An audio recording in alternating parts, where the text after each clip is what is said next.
ஆதியாகமம் 50ஆம் அதிகாரத்திலே 20வது வசனத்தை வாசிக்கலாமா?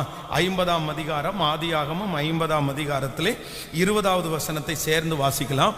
நீங்கள் எனக்கு தீமை செய்ய நினைத்தீர்கள், தேவனோ இப்பொழுது நடந்து வருகிறபடியே வெகு ஜனங்களை உயிரோடு காக்கும்படிக்கு அதை நன்மையாய் முடிய பண்ணினார். இன்னொரு விஷயம் கூட வாசிக்கலாம்.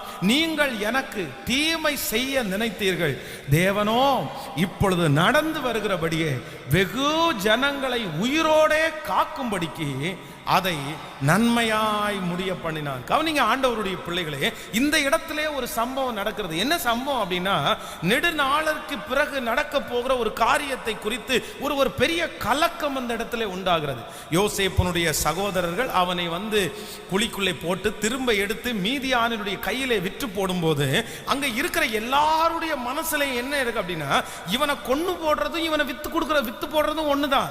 ஏன் அப்படின்னா, இவன் சொப்பனத்தை பார்த்து இது இப்படிதான் நடக்க போகுது, இது இந்த மாதிரி நடக்கும், என்ன எல்லாரும் வணங்குவாங்க, என்ன எல்லாரும் ஆராதிப்பாங்கன்னு சொல்றான். இது கண்டிப்பாக நடக்காது.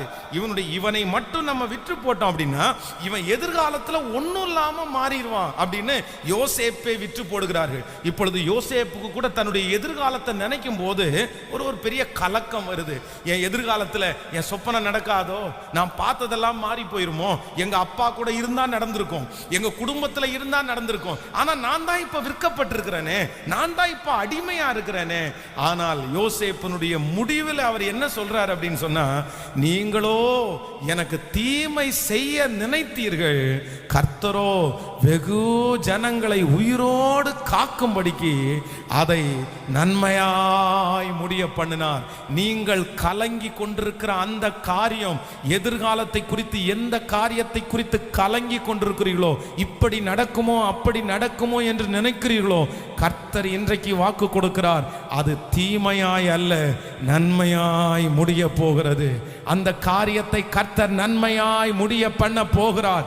அந்த பிரச்சனையை கர்த்தர் நன்மையாய் முடிய பண்ண போகிறார். அந்த சோதனை முடிவிலே உங்களுக்கு நன்மையாய் முடியும். நீங்கள் அப்பொழுது யோசேப்பை போல சொல்லுவீர்கள், கர்த்தரோ அதை நன்மையாய் முடிய பண்ணினார். ஆமென் சொல்லுங்கள். எத்தனை பேர் விசுவாசிக்கிறீர்கள்? கைகளை